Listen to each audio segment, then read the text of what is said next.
Hey everybody, so I'm starting to get a little bit nervous. We have 2 months left till Halloween, a little bit less, and I have a lot of work to do. Primarily this is because I see all these fabulous things in these magazines and I just want to do them all. So I know I got to scale it back down, but I did find a project in the latest Halloween edition of the Better Homes and Gardens that I think I can tackle, and I'm pretty excited by it. It is on page 38. And what it is basically is a whole mantle decoration consisting of, some empty frames. I don't know, I like the geometricness of this. The pattern looks great. And there's this wood block trick or treat lettering to go along with it that I think is pretty cool and pretty doable. So let me just read to you what they think we are going to need. Now, one thing that I don't like about the Better Homes and Gardens is that they don't give you all that much information. It says you need the bone letter patterns download. Well, if you don't remember to look on a different page, you won't know where that download is. So if you want to do this project, I'm going to go ahead and list that link in the description below so you don't have to go ahead and hunt for it like I did. But you also need some sticker paper. Now, I have gone ahead and cut out the printout. Now when you print it out, you're going to get the letters on a sheet of paper like this. Now they also don't tell you that you need to print the first sheet twice. So you're actually going to have, I think, 4 pages of letters, even though only 3 will print. Again, print that first one twice. You need some wood blocks. We're going to cut that out of this lumber that I picked up from Home Depot today. Now, you need 2 different sizes for this. The larger one is about 5.5 inches. The smaller one is about 3.5 inches. Now, if you think you don't have a vehicle that can accommodate a large piece of lumber, you can buy it pre-cut into these 4-foot lengths like I did today, which can easily fit in a car trunk.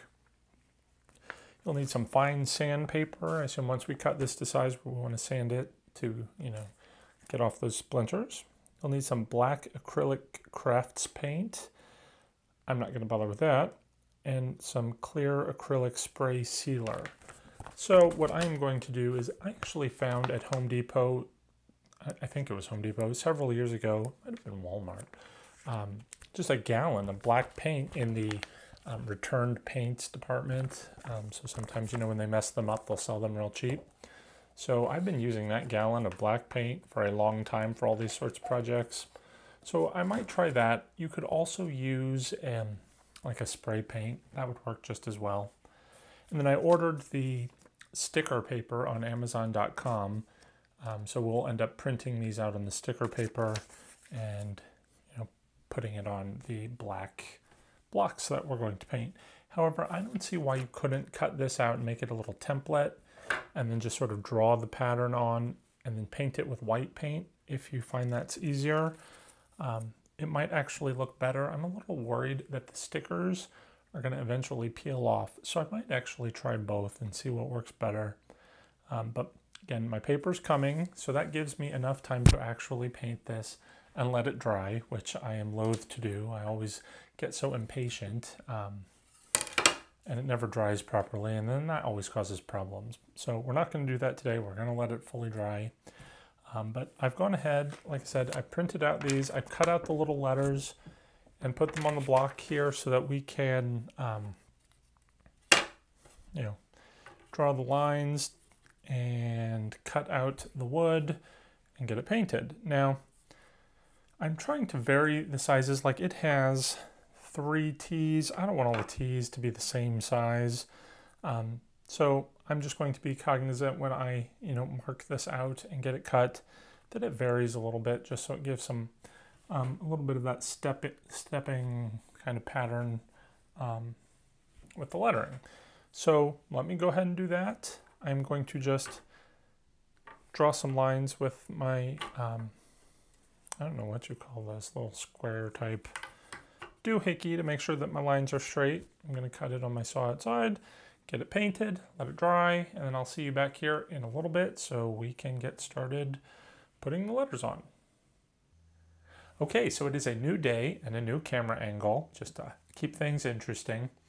I've gone ahead and I've cut out the wood blocks and I've painted them black. Now, this took a lot of spray paint. I think it took, I would guess, about 2 cans of spray paint to do about 3 coats on each wood block. Now, I was actually using some of my leftover spray paint, so I have somehow made a little bit of a hiccup. One of the caps on the spray paint must have been mismarked because I have ended up with blocks that are glossy on one side and matte on the other, which actually might be kind of fortuitous because I'm not sure which one I like better or which one's going to actually work better. So I guess we'll figure that out in a moment. One thing I did when I was cutting out the blocks too is I wanted to give them a bit of an extra variation in height. So I cut some of them perhaps just a little longer than I needed to. And I'm not sure how I feel about that now, simply because we're going to end up, I re-looked at the picture and it has, all of the letters evenly with the same, the same spacing at the bottom of the rows. So if I were to do that, I would have an extra gap at the top. I had originally intended that I was going to stick the lettering toward the top and have that extra gap at the bottom, but now I'm not sure if that's just going to make it look weird or not. So I'm probably going to end up just centering the letters so they won't be exactly lined up at the bottom. I know you can't hardly see from there, but I think that's probably the best approach. If you're going to do this project, I wouldn't recommend trying to vary the heights of the blocks too much just by adding the extra material there. And I'm certainly not going to go and cut them again and paint more. That's way too much effort than this project is worth, because I kind of think that this is one of those projects that they put in these catalogs, oh, do this project, it's easy, but it's not easy. Let me tell you why. I went ahead and I purchased some, let me just show you here, white sticker paper from Amazon.com so that we print the lettering onto the sticker paper, cut it out, peel it off, slap it on the wood. It should be easy. And maybe it will be, we'll find out. But I did, as a backup, pick up some brushes and some matte acrylic quick drying paint at Walmart. This was like 50 cents. The brushes were like $4. So that's my backup plan, because I kind of get the feeling that these stickers are going to look terrible. But we'll find out. So if they look great, I guess I'll return that stuff. The sticker paper from Amazon was, I don't remember how much I paid for this. I'll put a link to it below. But I accidentally got the inkjet paper. And I only have laser printers, but I ran it through. I read the question and answer section, and someone did ask if they could use a laser printer. And of course the seller said, sure, but who knows if you can. So anyway, we ended up, we printed out the lettering, but what I did is I went ahead and took a Sharpie marker and outlined it some more, just to make, when I cut it out, it'll leave at least a little bit of that black line as just kind of a border, because the original just has this thin black line, and if you cut it out, sometimes you'll see a little bit of the black line, sometimes you won't, and that's going to bother me. Plus, I think they're kind of insane thinking that you are going to cut it out in all of these different shapes. It would take so long to do that. And when you get into some of the little letters, like the O and the R,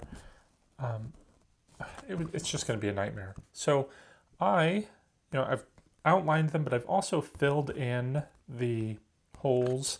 I'm not sure how that's going to look when we actually go and stick it on the letter or on the blocks, but I don't want to have to cut out these, the holes of the letters. I will if it looks awful, but I'm hoping it's just going to blend into the block and we're not going to see it. So that's where I stand right now. I'm going to spend the next God knows how long cutting out these letters and slapping them on the wood blocks. So I will touch base with you a little farther along. Okay, so I've gone ahead and cut out all of the letters. I did go ahead and leave my Sharpie marker interior of the letters. It blends pretty well with the block, so it's quick, it's easy. I prefer it that way. I did end up using the matte side. I think it helps blend my marker a little bit better. Plus, I just kind of like the look of the matte better anyway. So, got most of it done. I've got one letter left to do with you. Speaking of painting, by the way, I think in my first part of this video the other day, I said I was going to use regular paint that I had left over, but I just ended up using the spray paint. It seemed so much faster and easier, and I'm all about quick and easy. So, just in case you were wondering, because I know I had said spray paint. Anyway, I'm going to go ahead and stick my last sticker on. I've just sort of been eyeballing them, so I'm going to eyeball it center here. That looks good. I'm going to give it a firm press down, make sure it adheres. Now, one thing that you probably can't see from over there is that when you cut out the letters, you can kind of sometimes see a little bit of white on the edges where, just from the paper naturally cutting. So I've just been taking my Sharpie marker after I stick the letter on and just give it one quick outline. That's going to mask any of that whiteness from cutting the letters. And I think it's turning out fantastic. I should probably do this a little slower here. I'd hate to mess up my last letter. It's been going so well. This is kind of one of those great projects that you can do, while you're watching TV, well, sort of half watching TV. Good project for the kids too. I mean, cutting out all these letters and whatnot, it couldn't be easier. So I'm definitely not going to do the painting. I don't know if these letters will still be stuck on here next year, so maybe next year they'll get upgraded with a coat of paint. But that seems like it would be a challenge too, because then you would have to cut out each individual bone and then make a little stencil out of it and then draw it onto the block. That would take forever, and this took long enough. I mean, it really didn't take all that long. You gotta wait. There's a lot of time in between while the paint is drying on the letters, and then cutting out the letters and outlining the letters, putting them on, outlining them again. It takes some time, but I think I'm pretty happy with the finished product. So I gave Better Homes and Gardens just a little bit of grief at the beginning, or a moment ago, but I'm pretty happy with it. If these stickers all fall off before Halloween in 7-8 weeks time, then I'm gonna be pretty upset. But for now, I think it looks great. So I'm gonna pop it on the mantle just to see what it'll look like up there, and then I'll show you guys at the end of this video. So if you want to see me finish up my mantle with my inspiration from the Better Homes and Gardens magazine, make sure that you are subscribed, and then I'll see you around. Until then, everybody, take care and happy haunting.